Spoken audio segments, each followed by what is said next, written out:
It's a time for package from China. Hey guys, welcome back to the channel. It's awesome that you're tuning in. We're back with a new handheld from our friends from China, and this is the new X12 edition, or the new edition. This is always like the reason I picked these things up. I just wanted to see what did they improve. Did they improve the mistakes from the previous model? Because this is not the first time I'm reviewing an X12. Because this is the X12 edition in blue. You can see how I have a 4, 8 to 16, 32 gigabyte blue. It also comes in the X9, so basically you're using the same box. But the reason I'm saying like I'm reviewing it again, because now we're going to get the 2021 model. And sometimes they manage to improve some things, sometimes they're even messing it up even more. But let's take a close look at the toilet paper manual, of course, because the toilet paper manual also explains a lot of the handheld, what you can do with it. I'm curious if they removed the shitty camera, because with the previous model that I've reviewed, like the X6 and X9, if I'm saying correctly, they removed the shitty camera and they added some new features. So that was quite interesting to see, so they try to improve it. It will be like with baby steps sometimes. Here we're going to get the handheld. It comes with a beautiful, if I'm saying it correctly, 5.1 inch display. And it's gigantic, man. Like 5 inches font is way better than the 3.5 inch tiny handhelds that we've seen before. With a beautiful X12 logo, so everybody needs to know it's the X12. So the layout itself is quite weird. Like we have the joysticks over here.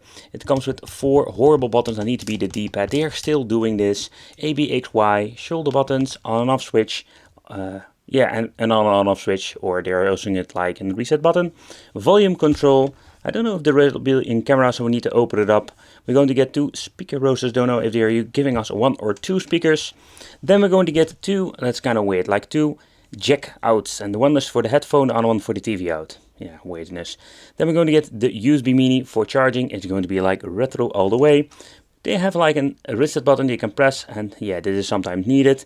And we have the option to add a TF card. So that's it, like this is the overview. And yeah, I'm curious, I cannot talk today anymore. But I'm curious what are we going to get more with this. It comes with, oh, cheap crap headphones, like nobody wants to use because they're like so bloody awful. And of course the cable for charging. Yeah, we get, throw it in the box. Let's take a close look at this bad boy. Okay, so let's weigh this thing, and I'm curious how heavy it is. 201 grams, so take more like in consideration that these cheap handhelds always weight lighter. Most of the weight comes from the battery, and they are like mostly around 150, 160 grams. So this one is slightly heavier than your typical Chinese cheap handheld. Interesting. Okay, so let's turn it on and let's see what kind of software we're going to get. Oh yep, the Tekken display. We're going to get multiple images? No, I think not. And the reason I'm saying multiple images, with the previous model we're going to like cycle very fast with different images of Tekken. And it seems to be like it is not doing anything. Loading times can take up a lot of time. Oh, we're going to get a cycle. Okay, that was a very long time that it was stuck. Alright, let's see. Whoa, looks kind of weird. Alright, you're done now? Oh boy, this takes forever. But yeah, with these handhelds you can also see like the display of the view angle is like really bad. Okay, come on. Ah, there it is, freaking finally. So we can see like over there, like the view angle is really bad. There's no IPS displays in these things, and that is more like a common thing. Okay, so the first thing I'm noticing is like this menu responds way better than the previous one. We have a game, movie, music, camera, and photo. They changed some things out. We're still having the shitty, freaking annoying shortcuts that can get corrupted. I had it a couple of times, this issue. And no, you cannot change it out. Pressing the game button brings you to the local disk. And here we can choose a game. It seems to be like they added some game series, kind of weird. And recent run list. And yeah, that's like the games that you recently boot up. And here we're going to get some information like ebook, file manager. With file manager, get into the local disk. If you want to remove anything, you can do it from here. Tools, record, that's it. The settings. Holy crap, that takes a long time to load. They did change out the layout or the interface. Overall, we're going to get some basic explanations over here where we're choosing system. Let's say system information. Let's choose this, language, key tune. love of God. Let's turn that off. Oh, much better. System information. We can see like it is actually using a newer model. And so this is actually like a new edition. So they did not lie about the new edition.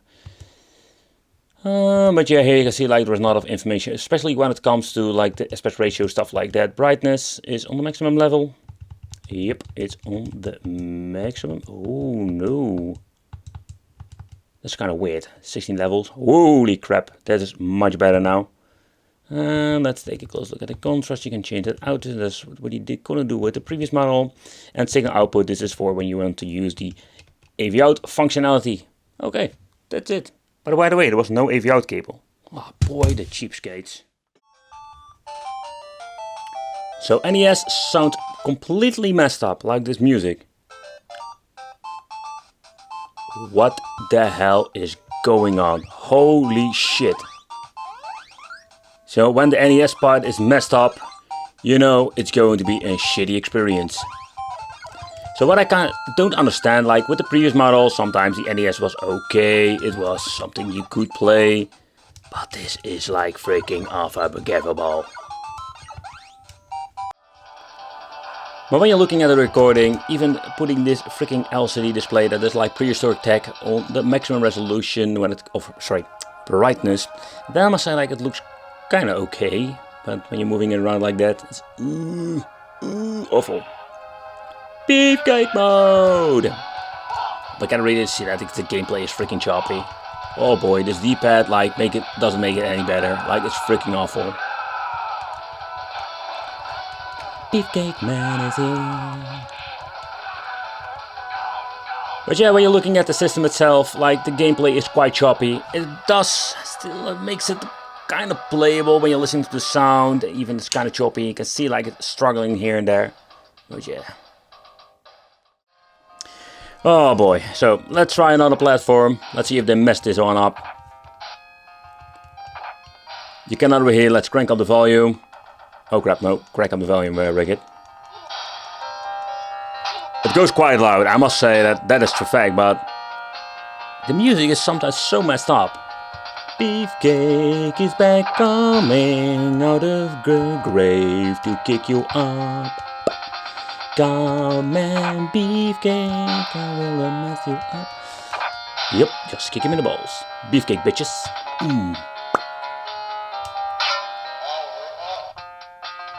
But again, like all the sound effects are so weird, man. Like this is not the way how it is. Yeah, that is me like screaming. Like this is just awful. Alright, so I tried to boot up PlayStation 1. Okay, so I'm just going to say like this thing actually doesn't really run PlayStation 1, or it can boot up sometimes some of the X handhelds, but in the end it will not run it very well or not at all. Like this. Just going to get a black screen or an error. It doesn't work. Alright, so let's do a quick teardown. Let's remove this stupid protector. Ah, boy. A protector over this weird logo. Yep. It's happening. Ooh. Break the seal. Yeah. Okay, so let's open it up. The only thing that you need to do is remove the 4 Parkers, and you need to get yourself a prying tool because that is absolutely needed to get the shells removed. Yeah, so let's remove the 4 Parkers. It's still having a black screen. Can we turn it off? Oh, yeah, it's turning off now. But it was just stuck in the boot up screen, and that is what's happening all the freaking time with these things. It's pissing me off. Let's crack it open. Okay, so let's get myself my prior tool kit, and I bought this on AliExpress if you want to know. Like this is all in one kit, like super cheap of course. Love it, use it all the freaking time.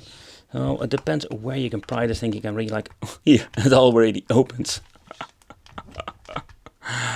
This is going to be like super easy. Alright, okay. Screw is still in, but I can get it open. For safety, let's remove the SD card. We'll need it the first time I break it, because I accidentally opened it up and it's still in. Yep, I admit it, I sometimes break stuff. Come on. Okay. Go on. Woo! that went very well. Okay, so the first thing that I see, what I really hate. Oh boy, they did it again. So what I really hate about these things is, first of all, oh boy, I don't get it. Like, look at this tiny battery that is inside. I'm not going to remove it. It looks like they went like hot glue crazy everywhere. Like, first of all, the battery, and it's a tiny one, so you can remove it and you can upgrade it if you want to. But look at this, like there is a lot of space, so we can at least get a bigger one. The speaker is connected over here, but not a cable, like purely solid on the PCB. So the battery is connected with soldering is required if you need to remove it and put another one in. Yeah, so we are looking at the mainboard. It is one big gigantic PCB. What is an interesting fact that we're going to have an SD card. So if you're going to get issues, yeah, this is the card that contains the firmware. So we need to upgrade it maybe in the future. It would be great. That would be like better software. So we're actually having like a decent, at least, emulation. So that's it. Like that's the only thing we're going to get. One shitty, of course, speaker like always. Like there is even a hole for the second one. There is no connection over here. I did see like some handhelds had like an extra connection for soldering in second one, but that is not even the case over here. Yeah, it's going to be like cheap all the freaking way, and this horrible cheap camera is of course on it. I really hate those cheap cameras. But yeah, let's click it back together, and don't need to forget my freaking shoulder buttons. And let's glue this thing because I'm done with this. What the hell? There goes my quality sticker. Get off. Okay guys, so what do I think of this X12 new edition? They didn't really improve many things. So first of all, they even made it freaking worse like the previous model, because the emulation of the NES was messed up. Like there is nothing good to say about it. Yeah, some games are decent enough to enjoy. Let's say Mega Drive. Yeah, there is no two speakers in it. Same stuff all over again. So the interface has been changed and improved here and there. But when you're looking at it, like, it's such a big bummer. Oh boy, I need to stop buying these things and punishing myself, because I am sometimes so freaking annoyed by it. Because yeah, I love the shell, like the form factor plays quite comfortable, but shitty freaking D-pad, shitty joysticks. And then to top it off, the cherry on the shit pie, then we're going to get freaking bad emulation. I want to thank you for watching. Consider subscribing, hit the little bell, become one of the Wicked family. I'm going to put this thing back in the box, and I will never look at it again, because this is freaking awful. And thanks for watching. It would be great to see you in the next video.